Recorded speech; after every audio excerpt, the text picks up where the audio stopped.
மக்கள் அரசாங்கத்தோட வணக்கம். சரி, ஓகே.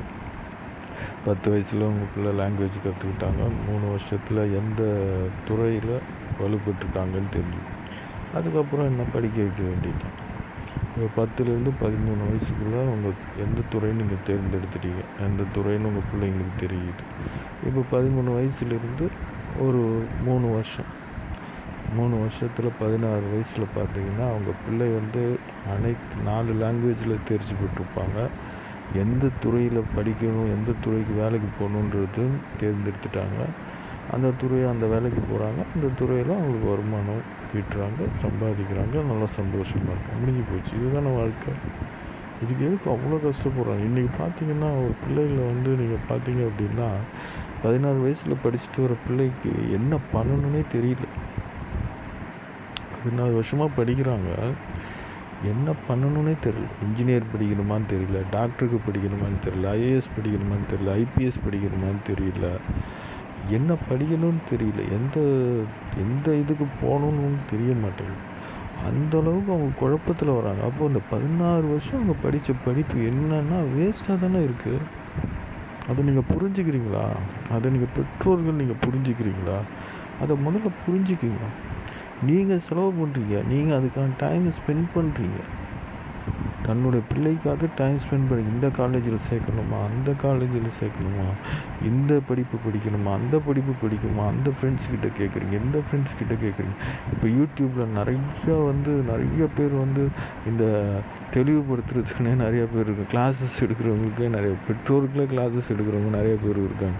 அதுக்கு பணம் கட்டி இதுக்கு பணம் கட்டிங்க. கேட்டால் எனக்கு அந்த நாலேஜ் இல்லை, எனக்கு இந்த நாலேஜ் இல்லை, அதை செய்கிறேன் இதை செய்கிறேன்னு அந்த பிள்ளைகளை போட்டு படாப்படுத்தி ரொம்ப மாட்டீங்க. அதுக்கு என்ன பண்ணுறதுனே தெரியாமல் போயிடுது. லாஸ்ட்டில் ஏதோ ஒன்று படித்தா போதுமா அப்படிங்கிறது. இது எல்லாமே எதுக்காகுங்க? ஒரே ஒரு விஷயம், எதுக்காக யோசிச்சு பாருங்கள். ஒன்று பணம் சம்பாதி, அவ்வளோதான். பணங்கிற ஒரே நோக்கத்துக்காக தான், வேறு ஒன்றுமே கிடையாது. நீங்கள் ஒத்துக்க மாட்டீங்க. நான் எத்தனையோ பேராண்ட பேசியிருக்கிறேன். ஒத்துக்கிறது கிடையாது, ஒத்துக்க மாட்டாங்க. ஒத்துக்குங்க. முதல்ல பணம் தான். வேறு எதுக்காக படிக்க வைக்கிறீங்க? வருஷம் லட்சக்கணக்கில் எதுக்கு செலவு பண்ணுறீங்க? அவன் 1 லட்ச ரூபா சம்பாதிக்கணும், 2 லட்சம் சம்பாதிக்கணும், ஃபாரின் போயிட்டு ரிட்டர்ன் வரணும், 10 இடம் வாங்கி போடணும், ஒரு பெரிய பிஸ்னஸ் மேனாக வரணும், 1,00,000 பேரை வச்சு வேலை வாங்கணும், ஒரு 1,00,000 பேரை வச்சு வேலை வாங்கணும், இப்படிங்கிற ஒரு எண்ணத்துக்காக தானே நீங்கள் படிக்க வைக்கிறீங்க. வேறு என்ன மோட்டிவ் இருக்குது சொல்லுங்கள். வேறு ஏதாவது மோட்டிவ் இருக்கா உங்கள்கிட்ட? ஒன்றுமே கிடையாது. இப்போ நீங்கள் நல்லா புரிஞ்சுக்குங்க. தயவுசெய்து இதில் தான் புரிஞ்சு தெளிவாகும். தெளிதல் ரொம்ப ரொம்ப முக்கியமான ஒரு விஷயம். அதனால் உங்கள் பிள்ளைகள் இப்போ நான் சொல்கிற இந்த 2 விஷயத்த அரசாங்கம் செய்ய ஆரம்பிச்சிச்சு அப்படின்னு சொன்னாலே உங்கள் பிள்ளைகள் 16 வயசில் வெளியே வரும்போது தெளிவாக வெளியே வரும்.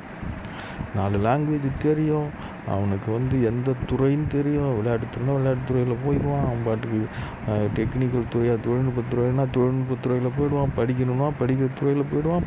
அவன் பாட்டுக்கு அவன் வேலையை செய்வான். எல்லா துறையிலையும் வேலைகள் இருக்குது. அரசாங்க துறைகளை சார்ந்தவங்க எல்லா துறையிலும் வேலைகள் இருக்குது. அப்போ அந்தந்த துறை அங்கங்கேயே முடிவு பண்ணிடலாம். அங்கேருந்து வெளியே வரும்போதே இப்போ நீ இந்த வேலைக்கு போப்பா, நீ இந்த வேலைக்கு போ, அலைய வேண்டிய அவசியமே கிடையாது. ஸ்கூல்லையே எல்லாமே முடிஞ்சிருங்க. நீங்கள் எங்கேயுமே போகணுன்னு அவசியமே கிடையாது. ஸ்கூல் அண்டு காலேஜ் இதுலேயே உங்கள் ஒர்க்கு எல்லாமே முடிஞ்சிடும். மேக்ஸிமம் முடிஞ்சிருது. தயவுசெய்து திரும்பவும் நான் சொல்கிறேன், இந்த விஷயம் நடக்குமான்னு யோசிக்காதீங்க. நடக்குமான்னு நினச்சிங்கன்னா இன்றைக்கி இவ்வளோ பொருள் வந்திருக்காது, இவ்வளோ விதமான உணவுகள் வந்திருக்காது, இவ்வளோ விதமான உணவு முறைகள் தயாரிக்கப்பட்டிருக்காது, இவ்வளோ விதமான பொருட்கள் தயாரிக்கப்பட்டிருக்காது, மிக்ஸி வந்திருக்காது, கிரைண்டர் வந்திருக்காது, எதுவுமே வந்திருக்காது. நடக்குமான்னு நினச்சிருந்தா வந்திருக்காது. இது நடக்கும், நம்புங்க. நடக்கும், கண்டிப்பாக நடக்கும். அதனால் இந்த 2 மாற்றத்தை கல்வித்துறையில் கொண்டு வாங்க. உங்கள் பிள்ளைகள் பாருங்கள், சும்மா சந்தோஷமாக ஹாப்பியாக இருக்கும். இன்றைக்கி ஒரு மூட்டை பொதி சுமக்கிற ஒரு பிள்ளையாக சுமக்கிறோம். நீங்கள் படிக்கிறதுக்கு அந்த பிள்ளைய மூட்டை சுமக்க வைக்கிறீங்க. படிக்காத பிள்ளைங்க நெல் மூட்டையை சுமக்கிறாங்க. உங்கள் பிள்ளைகள் பாட புத்தகங்களை சுமையாக சுமக்கிறார்கள். படிக்காத பிள்ளைகள் நெல் மூட்டையை சுமக்கிறாங்க. இவ்வளோதான் வித்தியாசம். அவங்க நெல் மூட்டையை சுமந்து உடனே பணம் சம்பாதிச்சிருவாங்க. உங்கள் பிள்ளைங்க ரொம்ப காலம் கழித்து தான் பணம் சம்பாதிப்பாங்க. இவ்வளோ தான் வித்தியாசம். நல்லா யோசிச்சு பாருங்கள்.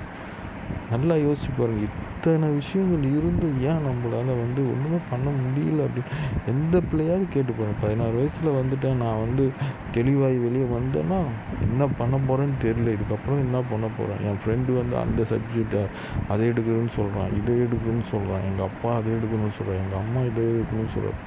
சாவை அடிச்சிடுறீங்க. தற்கொலை பண்ணிவிட்டு எத்தனை பிள்ளைகள் சாகுறாங்க தெரியுங்களா? படிப்புங்கிறது ஜஸ்ட் நமக்கான ஒரு துணை, அவ்வளோதான். இப்போ அப்பா அம்மா எப்படி துணை இருக்காங்களோ அதுமாரி ஒரு படிப்பு துணை.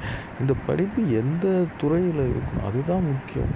அவனுக்கு எதில் இன்ட்ரெஸ்ட் இருக்கோ அதில் போய்ட்டு அவன் படிப்பு போப்பான். அது ஒரு அரசாங்கம் நியமிக்கணும். அதுதான் அரசாங்கம் அங்கீகரிக்கணும். இப்போ ஒரு மெக்கானிக் ஷெட்டில் வேலை செய்கிறாங்கன்னா அந்த பிள்ளை படிச்சுட்டு படிப்பு பிடிக்கல அப்படின்னு சொல்லிட்டு ஒரு மெக்கானிக் ஷெட்டில் வேலை செய்கிறான். அம்மாவுக்கு கவலையாக இருக்குது, அப்பா அம்மாவுக்கு கவலையாக இருக்குது. என் பிள்ளை படிக்காமல் போயிட்டு அவன் படிப்பில் வரலன்னு சொல்லிட்டு மெக்கானிக் ஷெட்டில் வேலை செய்கிறான். அவங்களுக்கு நிரந்தரம் கிடையாது, பெரிய வருமானம் கிடையாது. ஏதோ வரவங்க போகிறவங்களோட செலவுகள் தான் பார்த்துக்கிட்டு இருப்பாங்க. அப்போ இதை அரசாங்கம் அங்கீகரிக்கணும். அங்கீகரிச்சிருச்சுன்னா முடிஞ்சு போச்சு. அவங்களுக்கு எந்த கவலையும் கிடையாது. அவங்க எந்த வேலை செஞ்சாலும், எந்த தொழில் வேலை செஞ்சு, இப்போ டாட்டா நிறுவனத்தில் வேலை செய்கிறார், அவர் ஒரு மெக்கானிக்கு தானே. அப்போ அந்த டாட்டா நிறுவனங்கிறது ஒரு ப்ரைவேட்டு, ஒரு கன்சர்னு, கவர்மெண்ட்டால் அங்கீகரிக்கப்பட்ட ஒரு நிறுவனம். அதில் உங்கள் பிள்ளைகள் வேலை செய்கிறாங்க, ஒரு பேண்ட் ஷர்ட்டு போட்டுட்டு டீசெண்டாக வேலை செய்கிறாங்க. அதில் எக்யூப்மெண்ட்ஸு நிறையா தொழில்நுட்பங்களை வச்சு செய்கிறாங்க. ஆனால் உங்கள் பிள்ளைகள் எந்த தொழில்நுட்பமும் கிடையாது. ஒரு சின்ன ஸ்பேன், அவரும் ஒரு தொழில்நுட்பம் தான், ஒரு டூலை தான் வச்சு பயன்படுத்துகிறார். சின்ன டூல், ஒரு ஸ்பேனரு, ஒரு கட்டிங் பிளேடு, இதை வச்சு அவர் பயன்படுத்துகிறார். அவ்வளோதான் வித்தியாசம். உங்கள் பிள்ளை என்ன பண்ணுவார்? ஒரு வேஷ்டி சட்டையோ ஒரு பனியன் போட்டுப்பார், அவர் பேண்ட் ஷர்ட்டு போட்டு, 2 பேரும் ஒரே வேலையை தான் செய்கிறாங்க. ஆனால் 2 அங்கீகரிக்கப்படலை அப்படிங்கிறது தான் உங்களுடைய வருத்தம். அதை தான் நான் சொல்லுவேன். அங்கீகரிக்கணும். அவங்க ஸ்கூல்லையே இது முடியுதா, உடனே அவர் நல்லா டெக்னிக்கலாக இருக்காருப்பா, இந்த நிறுவனத்தில் வேலைக்கு வச்சிரும், அந்த நிறுவனத்தில் வேலைக்கு வச்சிரு. அவர் எந்த நிறுவனத்தில் வேலை செய்கிறாரோ எந்த நிறுவனத்தில் அவர் எக்ஸ்பீரியன்ஸுக்கு சம்மந்தமாக சம்பளம் கொடுங்க, வேலை வாங்க, முடிஞ்சு போச்சு. இதில் எதுக்கு நம்ம இவ்வளோ பாடுபடுறோம் அப்படிங்கிறது தான் எனக்கு புரிய மாட்டேங்குது. திரும்ப திரும்ப எனக்கு புரியாத ஒரு விஷயம் அதுதான். படிப்புங்கிறது ஒரு எளிமையான ஒரு விஷயம். நீங்கள் எந்த பிள்ளைகிட்டையும் போய் பாருங்கள், ஸ்கூலுக்கு போயிட்டு அந்த பிள்ளைங்க படிக்குதா பாருங்கள், படிக்கவே படிக்காது. பிள்ளைங்களுக்கு மூட்டையை தூக்கி போடுற மாதிரி அந்த இதை தூக்கி போட்டு ஐயோ அப்பா அம்மா அப்படின்னு தான் வருத்தப்படுது. படிப்பு இன்ட்ரெஸ்டாக படிக்கணும். பிள்ளைகள் சந்தோஷப்படணும். படிக்க வைக்கிறவங்கள சந்தோஷப்படணும். 60,000 70,000 லட்சக்கணக்கில் செலவு பண்ணுறீங்க, நீங்கள் புஷ் பண்ணுறீங்க பிள்ளைங்க கண்டிப்பாக வரலை. அதை தான் மாற்றி பாருங்கள். இந்த லாங்குவேஜ் கற்றுக் கொடுத்ததுக்கப்புறம் அந்த பிள்ளைகள் பேசும்போது அந்த பிள்ளைகளோட அசைவு சந்தோஷத்தை அனுபவிச்சு பாருங்கள். இந்த அனுபவம் தான் அவங்களுடைய சந்தோஷத்துக்கு மிகப்பெரிய மாற்றத்தை. ஒரு தமிழ்நாடு இதை செஞ்சு முடிக்கும், தமிழ்நாட்டு மக்கள் இதை செய்வாங்கங்கிற ஒரு நம்பிக்கையோடு இந்த இதை